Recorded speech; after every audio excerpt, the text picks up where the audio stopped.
Shalom a todas. Voy a hacer esta presentación en judeo-español, que como vais a ver es muy parecido al español, no es la misma cosa. Y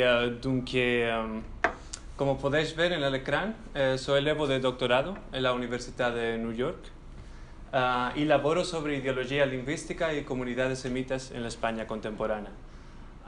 ¿Cuál lo quiero decir con ideología lingüística? Si podemos ver este vídeo, va a ser mucho más collage de explicar. Vamos a ver si podemos ver esto. ¿De acuerdo? They Live from 1988 is definitely one of the forgotten masterpieces of the Hollywood left.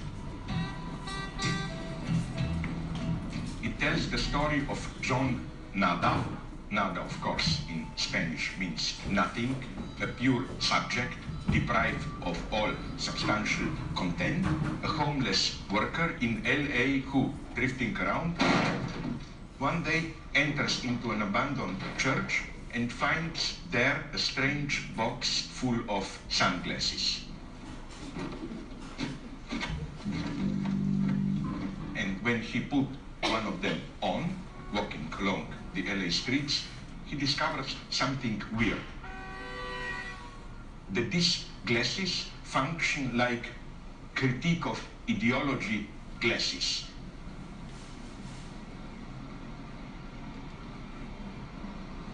They allow you to see the real message beneath all the propaganda, publicity, glitz, posters, and so on.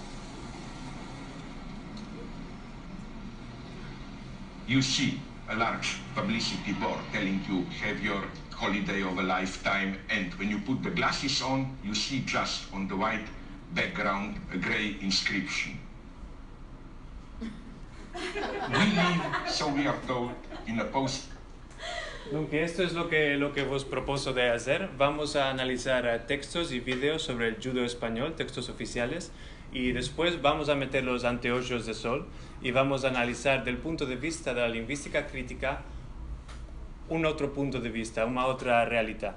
No voy a decir que lo que vamos a ver es la verdad, como aquí en el video, ama vamos a ver cosas interesantes que no podemos topar en otros textos o materiales sobre el judeo español. Aide, principiamos. Y con mis haverim y amigos Alejandro Acero de España y Beni Aguado, que es un sefardí, hicimos el canal de YouTube Ladino 21 para fiestar y preservar la lengua sefaradí en este século, en el século XXI. Por esto es Ladino 21 y no Ladino 13, 14 o 15. Okay. Y en este canal también podéis topar análisis sobre ideología lingüística del judeo español. Un poquitico lo que voy a hacer hoy, más ancheado. Y creo que hay dos cuestiones principales que vimos en los textos para hoy. Y la primera cuestión es cómo llamar la lengua.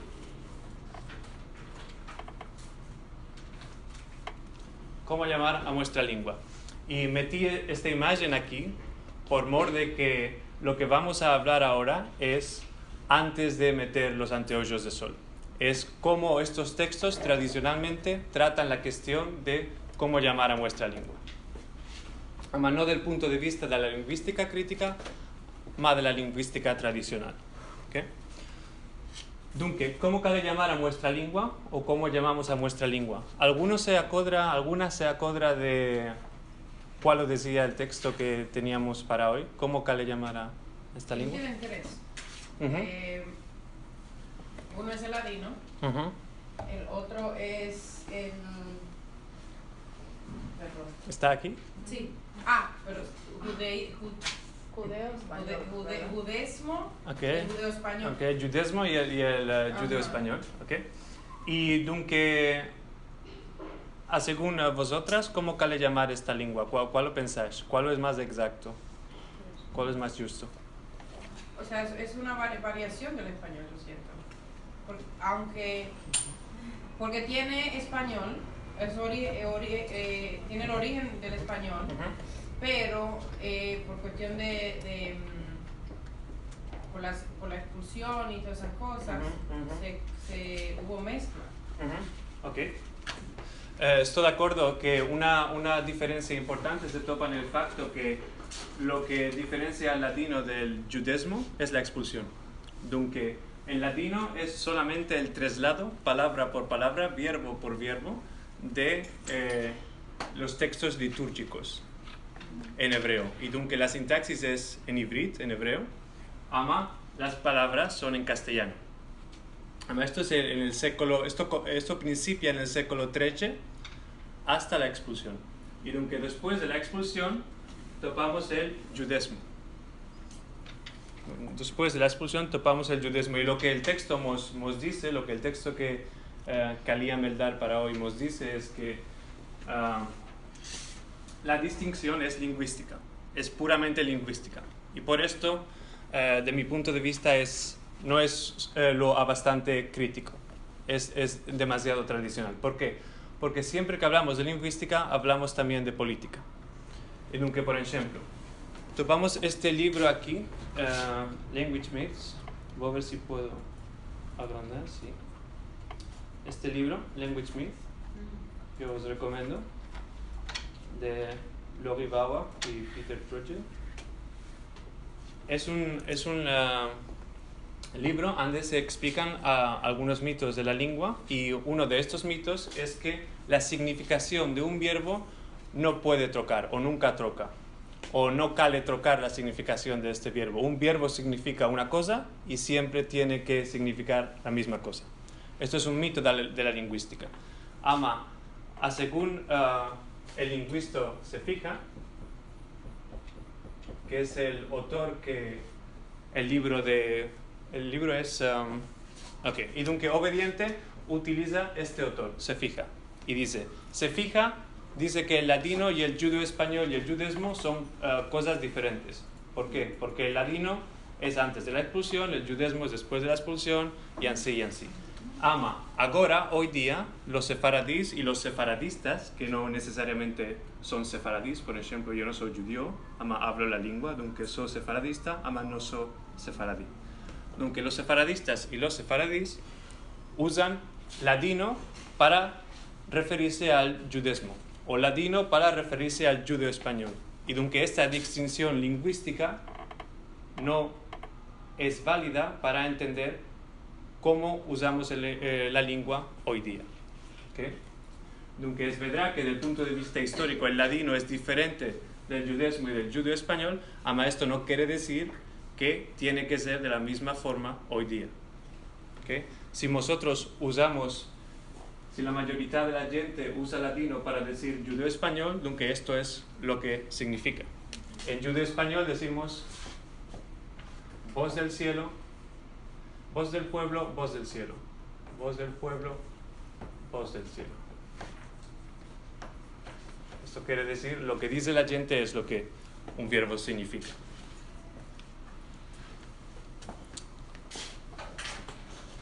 Y otra cuestión interesante es la cuestión geopolítica. Dunque aquí os apronté una carta, y en esta carta podéis ver cómo se llama a nuestra lengua, al judeo-español, al judaísmo, al latino, en diferentes países del mundo. Y dunque, por ejemplo, voy a meter tino aquí. Judeo-español. El judeo-español es en azul, ¿sí? O mavi también llamamos en judaísmo. Y dunque, el azul es España y Francia. Allí llamamos judeo-español a la lengua sefaradí. En Estados Unidos, por ejemplo, la mayoría de la gente lo llama ladino, ¿sí? En rollo. En Israel, en amarillo aquí, ¿sí? Lo llaman latino, judaísmo o españolit, no judeo-español. Y en Turquía, aquí, lo llaman muestro español, no español. Y dunque, mi cuestión ahora es ¿de qué? ¿Por qué en un caso es judeo-español, en otro caso es muestro español, y así, y de qué el criterio es geográfico y no lingüístico? ¿Tiene alguna explicación para este fenómeno?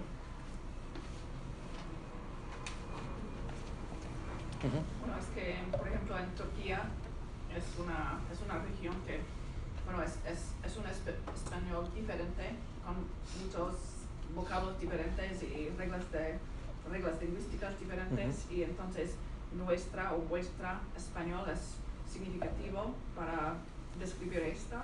Y para los Estados Unidos, por ejemplo, bueno, dado que el raíz es de latín, es más lógica tal vez, o bien es más lógico por los hispanohablantes, o bien los judeo-español-hablantes en los Estados Unidos de entender esta expresión, algo así.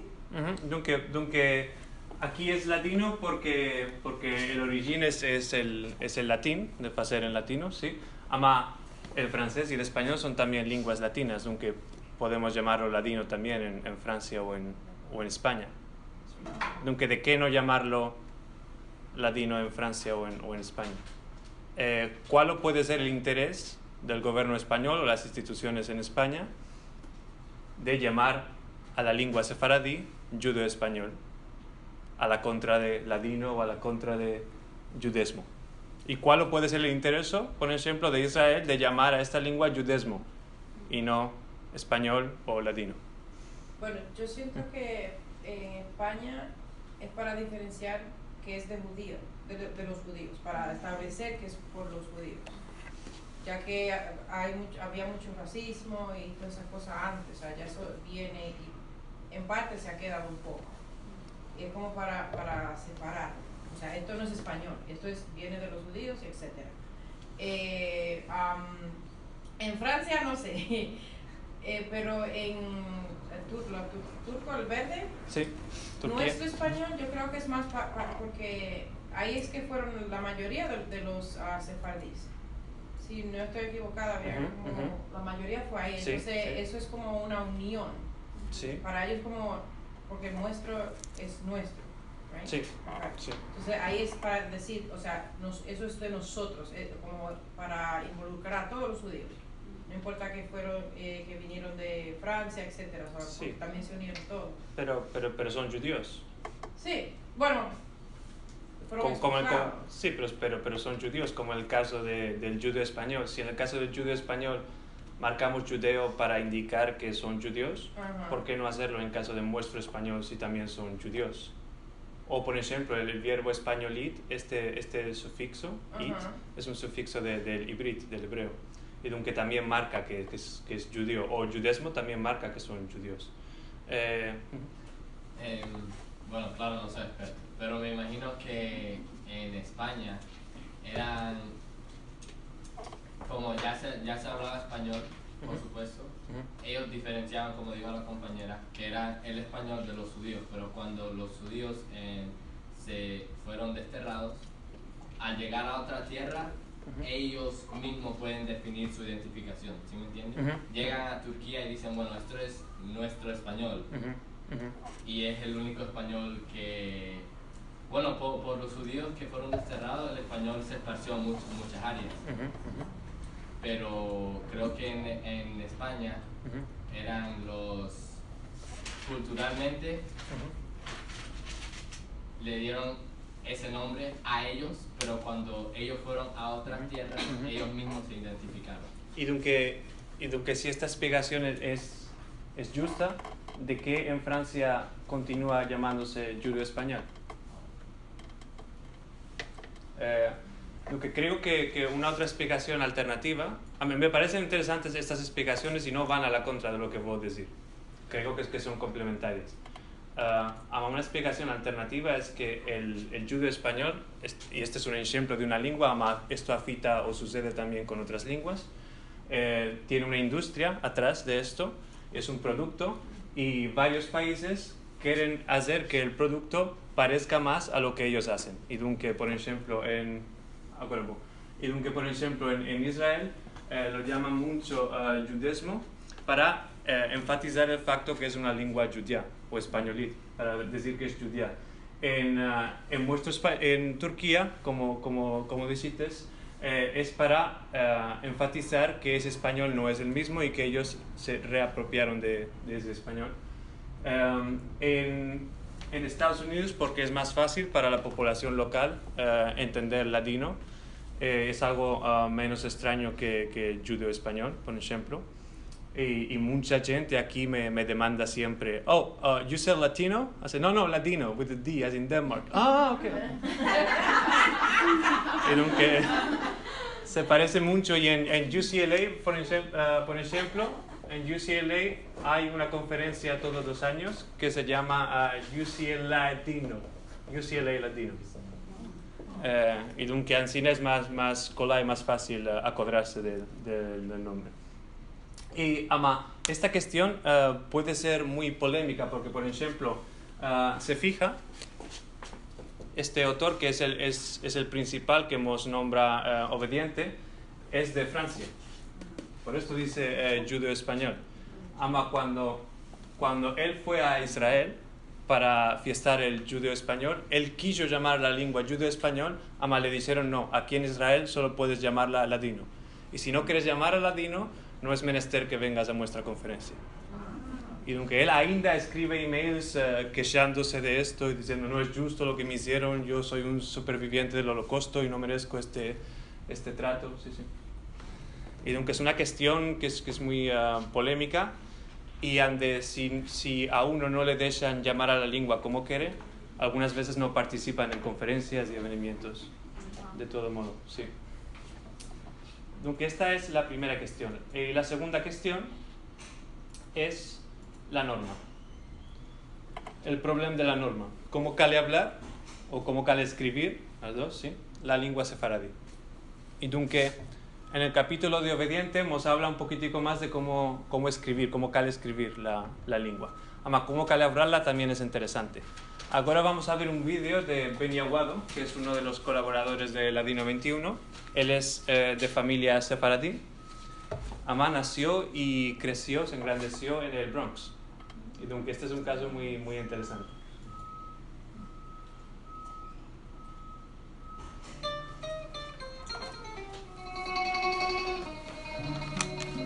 Yo me llamo Benny Aguado y nací y me engrandecí aquí en el Bronx, de una familia sefaradí de Turquía y de Grecia.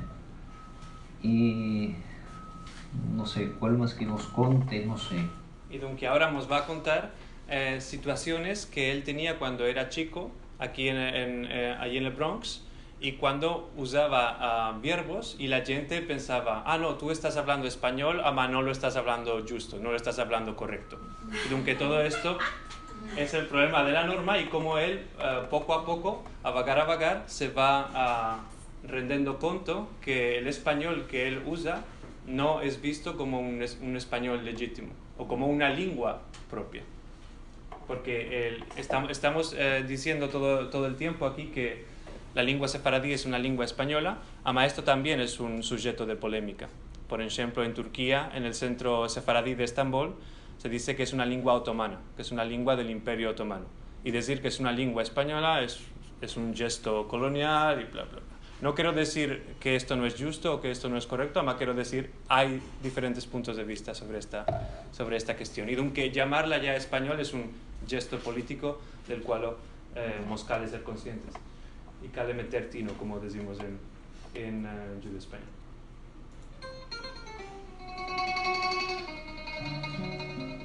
Cuando yo hablaba en esta lengua con mi familia, en la presencia de personas que hablaban el español moderno, pensaban, y erradamente, que estábamos hablando un español mal hablado, o que estábamos cometiendo hierros.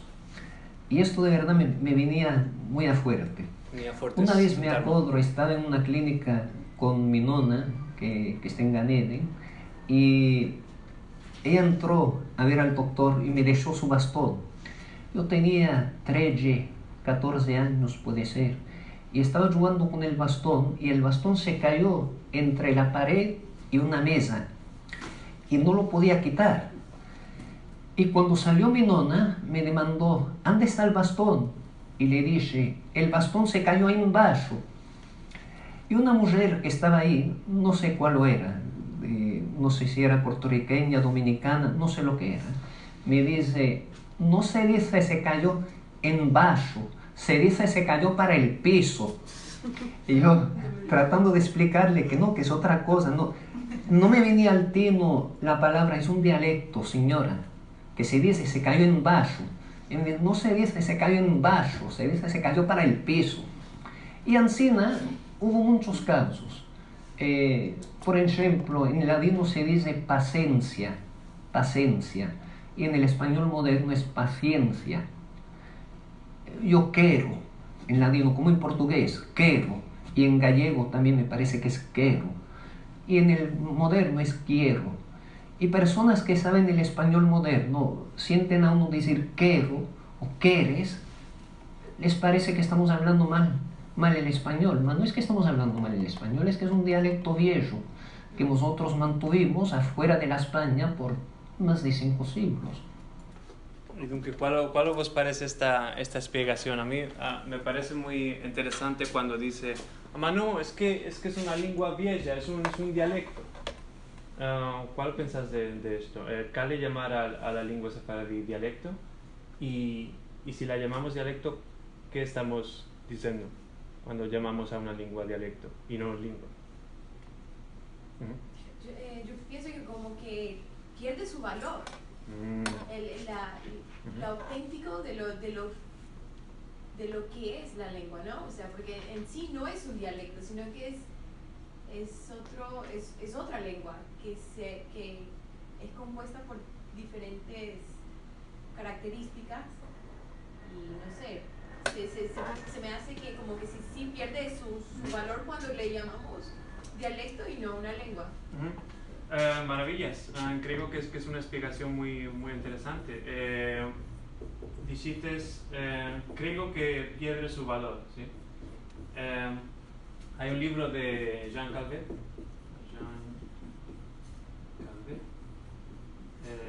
que se llama Un chico tratado de glotofagia, ¿sí?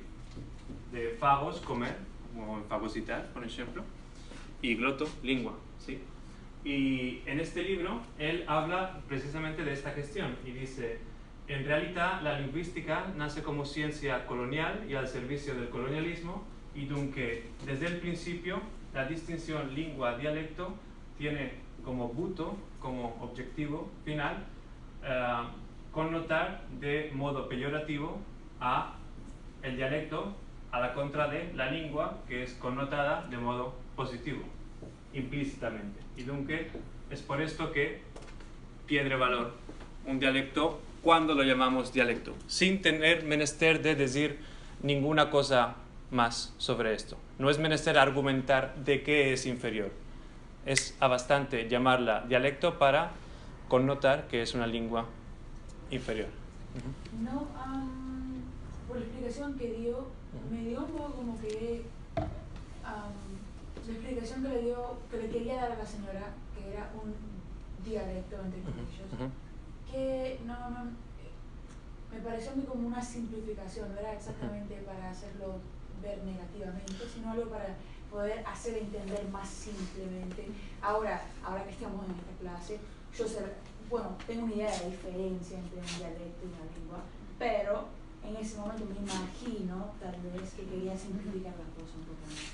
El problema que afecta con Benny y algunas de las discusiones que él y yo tenemos es que Benny no es lingüista y Benny nunca estudió lingüística. Además, él habla la lengua de manera nativa y dunque él sabe hablar la lengua, además saber hablar una lengua no quiere decir que sabes empezarla o que sabes lo que estás haciendo o por qué lo estás haciendo, de qué lo estás haciendo.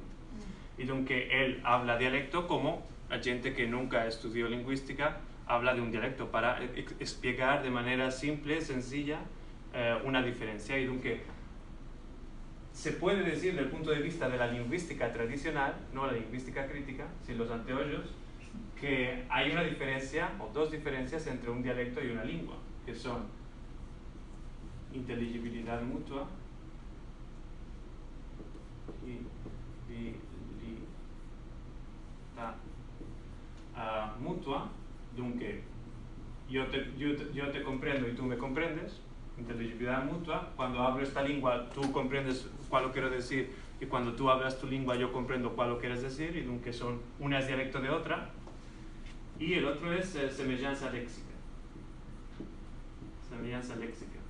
Nuestros verbos, nuestras palabras se parecen demasiado y nos permiten entendernos entre nosotros, ¿sí?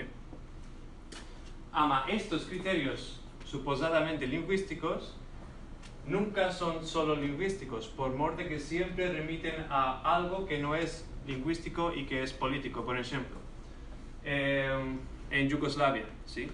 Son países donde se habla el judeo-español también. En Yugoslavia teníamos el serbo, ¿sí?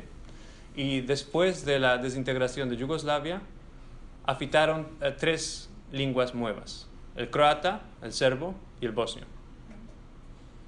¿Cuál lo trocó lingüísticamente? ¿Cuál lo cambió lingüísticamente con la desintegración de Yugoslavia? La lengua era la misma, trocó la política, la relación entre los 3 países, y por esto comenzaron a ser oficialmente lenguas diferentes. Antes solo eran dialectos de una misma lengua, que era el serbo, ¿sí? Este es un ejemplo, por ejemplo. Otro ejemplo en España es el estatus oficial del catalán como lengua, que es un estatus reciente, en que nada trocó, nada mudó lingüísticamente para conseguir este estatus. Además, la relación política de Cataluña trocó con el Estado español. Aquí es lo mismo. Hay 2 posiciones principales en el judeo español, que son la asimilacionista. Esto quiere decir cale asimilar el judaísmo, el judeo español, el latino al español, asimilacionista. Y la otra posición contraria es la autonomista. Esto quiere decir, el judeo español no es un dialecto de ningunos, es una lengua propia, es una lengua otomana, es una lengua judía, es una lengua de diáspora, además no es un dialecto, ¿no? Y aunque creo que las 2 posiciones tienen argumentos lingüísticos, además que ningún argumento lingüístico escapa o termina en la lingüística, y que todos tienen razones políticas detrás. Y aunque creo que desde el punto de vista lingüístico se puede decir que el judeo español es un dialecto del español y que es una lengua propia. Y hay razones lingüísticas para las 2. Y todo lo que podemos hacer, de mi punto de vista, de la lingüística crítica, es decir, esta es mi posición y estos son mis argumentos y yo vengo de esta posición. Antes que decir, esta es la única posición correcta y tú te yerrates porque la lengua sefaradí es una lengua o la lengua sefaradí es un dialecto. Creo.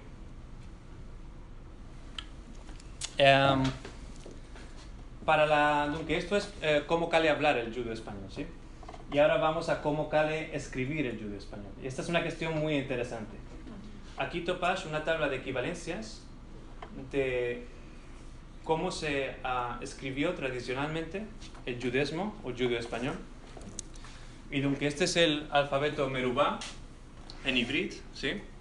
Este es el Rashi, que es parecido al merubá pero no es el mismo.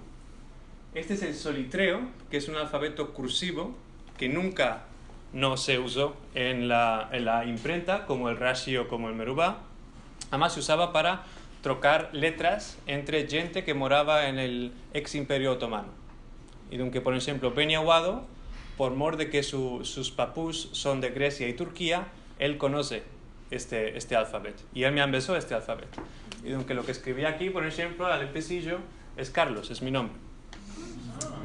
Y aunque si vas a la tabla de equivalencias, vas a ver que la primera letra, porque se escribe de derecha a izquierda, la primera letra, esto es una K. Aunque lo voy a escribir aquí más claro. Vas a ver que la primera letra es una K en sí, ¿sí? Después una A, que es la alif, una R, una L, una O y una S. Ama, estas letras, cuando se escriben en juntas, en cursiva, se escriben así.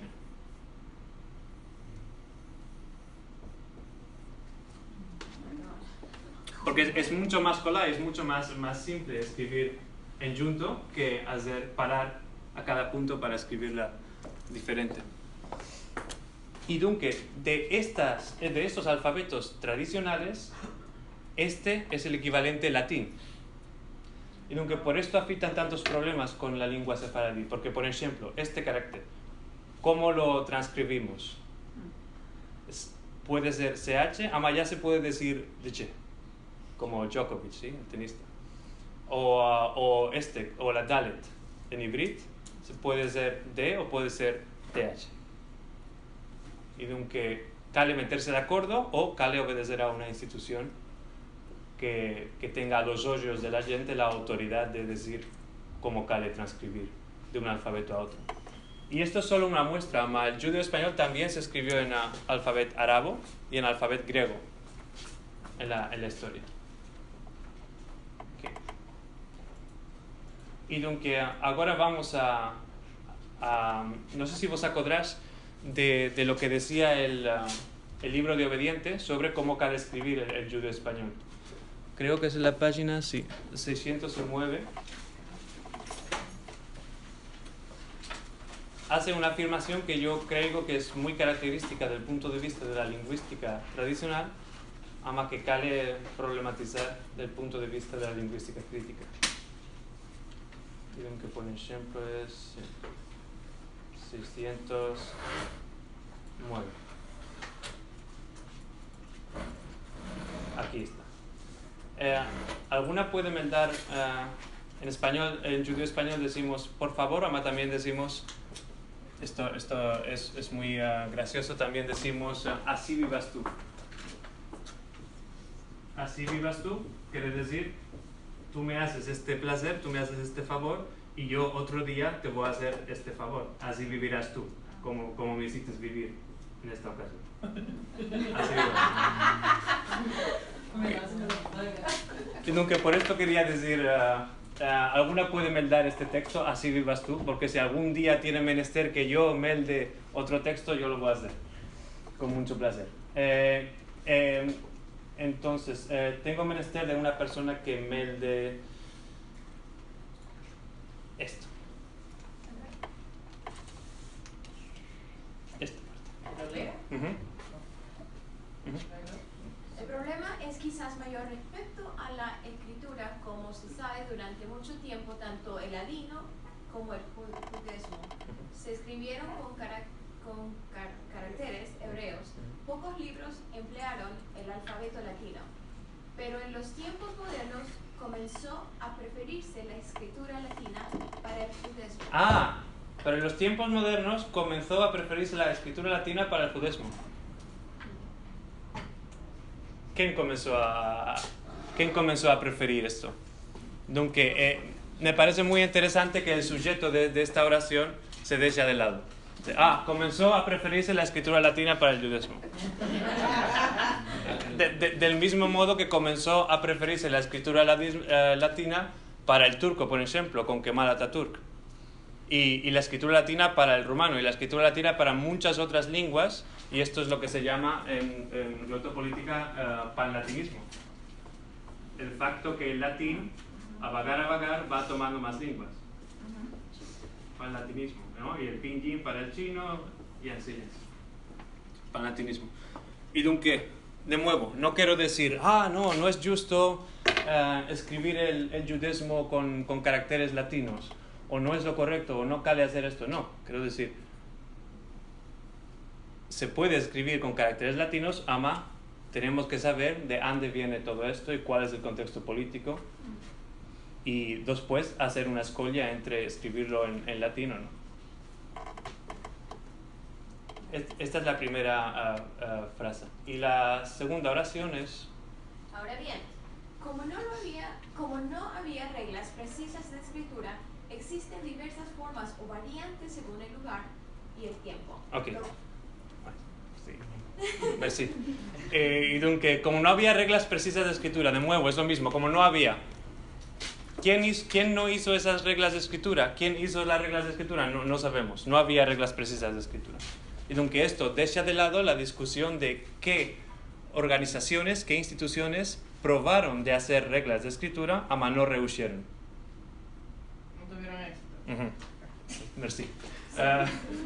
Y dunque esta es una discusión muy importante porque aquí vemos cuál es la carta geopolítica sobre la lengua sefaradí y cómo unos países proban reapropiarse la lengua para no dar ese mercado a otros países.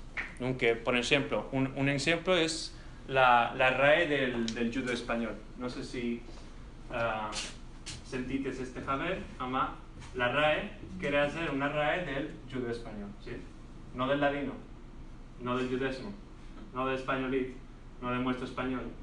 Quiere hacer una RAE del judo español, ama no quiere escribirlo tampoco en judo español, quiere hacer una RAE del judeo español.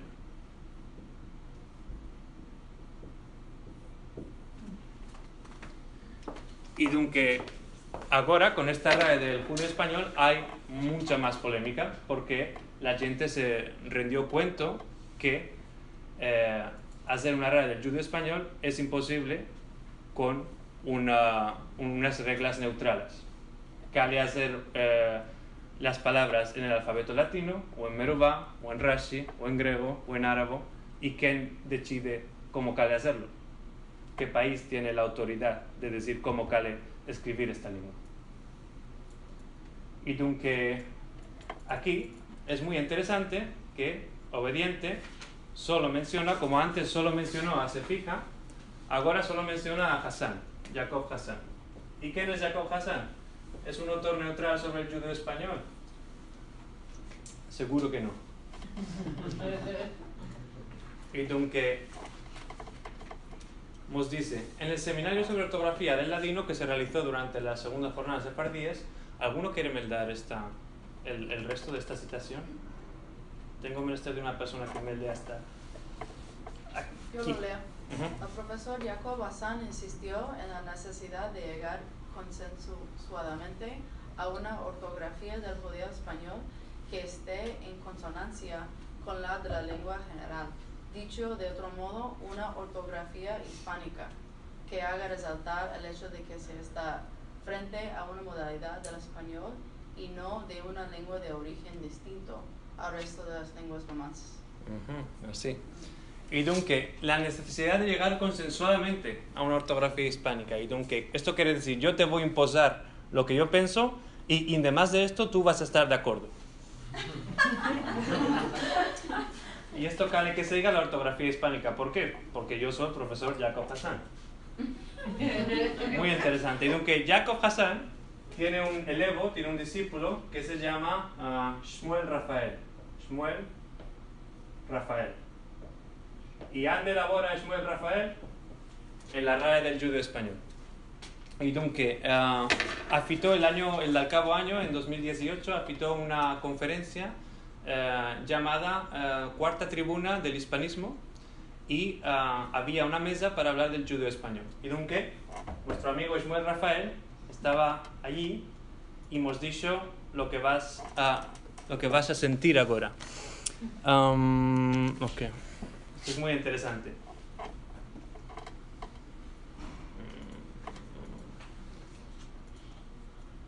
El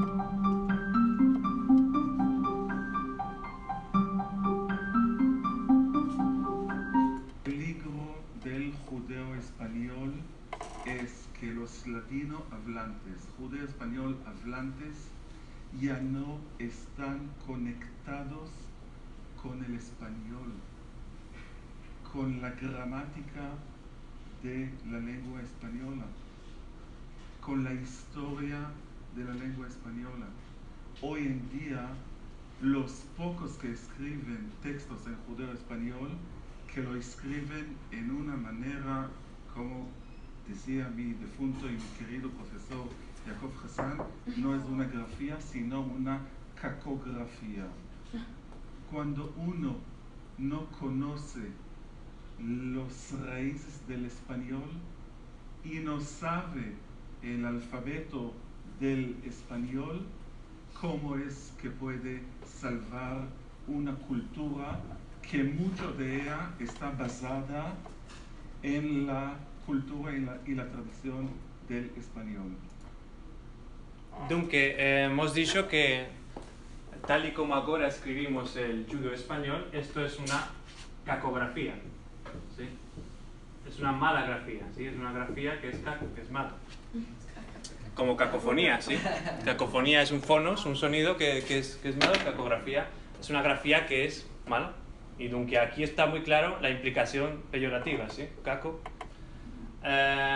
Y dunque esto causó mucha polémica.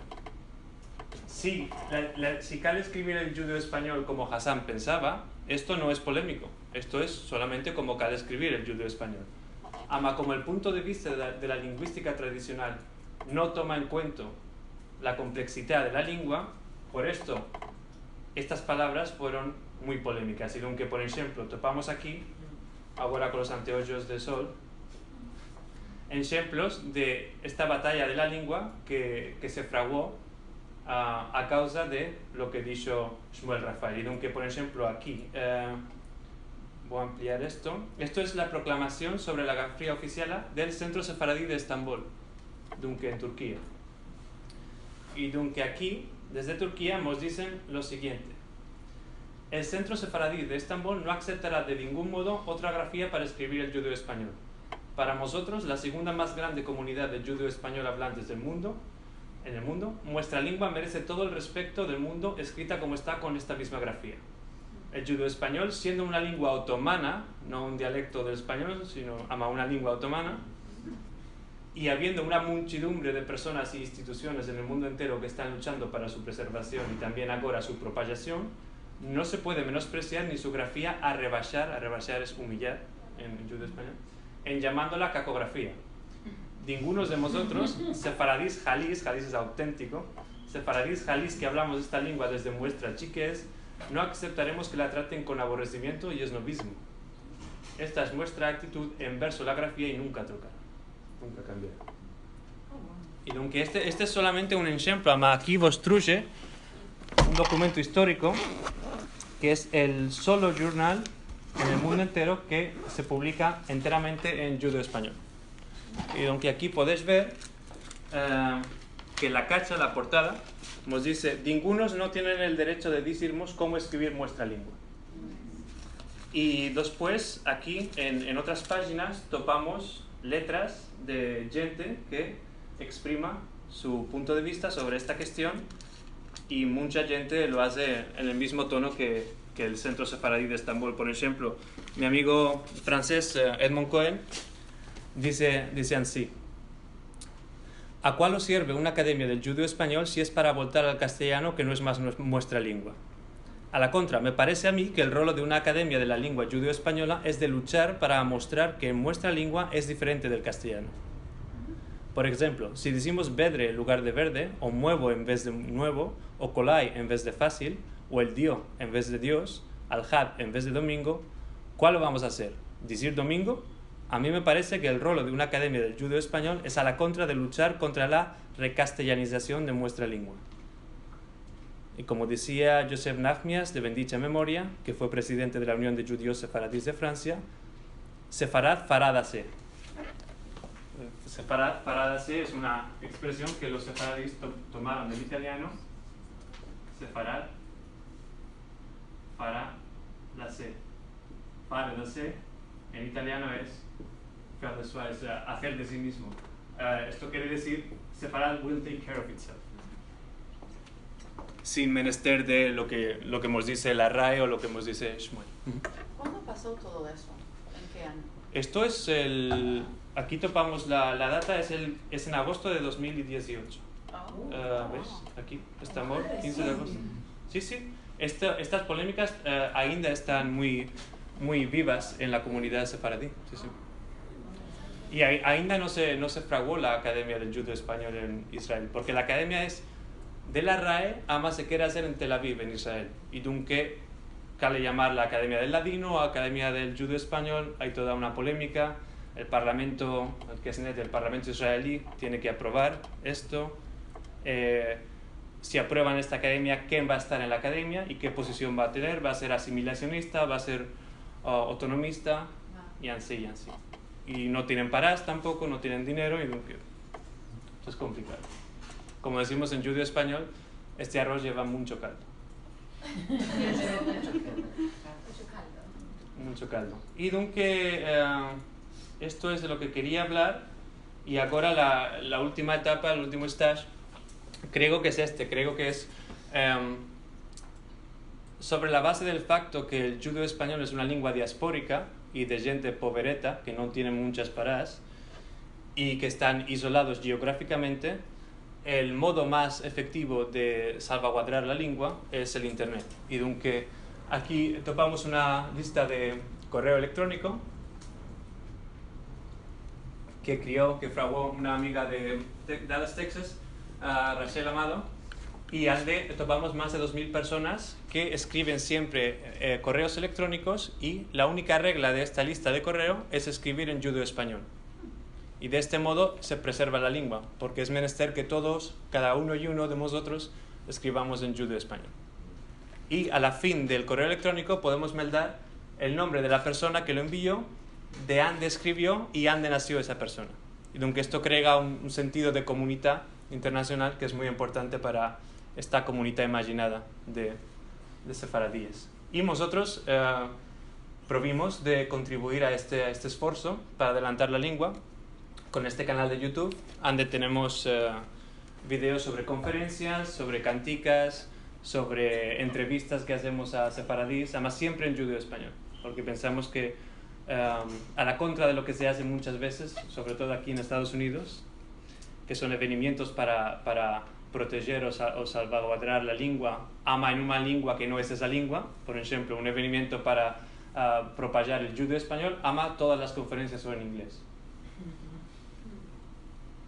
Está bien, nos ayuda, ama no nos ayuda tanto como nos podría ayudar si la conferencia va a ser en judío español. Y dunque, esto es todo, merci mucho. Y si tenemos más cuestiones y preguntas, estaré salido de contestarlas.